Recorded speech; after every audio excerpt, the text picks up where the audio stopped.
Moi, mä oon Maarit Valtonen, Olympiakomitean ylilääkäri. On ymmärrettävää, että tupakka- ja nikotiinituotteet houkuttelee urheilijoita.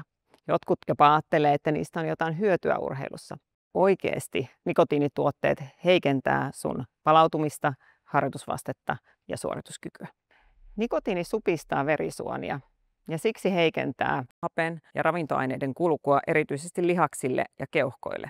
Tämän takia lihakset eivät toimi, palaudu ja kehity parhaalla mahdollisella tavalla. Nikotiinin käyttö altistaa myös urheiluvammoille ja hidastaa niiden paranemista.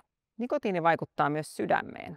Nikotiini nostaa sydämen sykettä, nostaa verenpainetta, se vaikuttaa sykevälivaihteluun ja pitää kehoa jatkuvassa rasitustilassa. Se heikentää kehon kykyä sietää kovaa harjoittelua ja palautua siitä.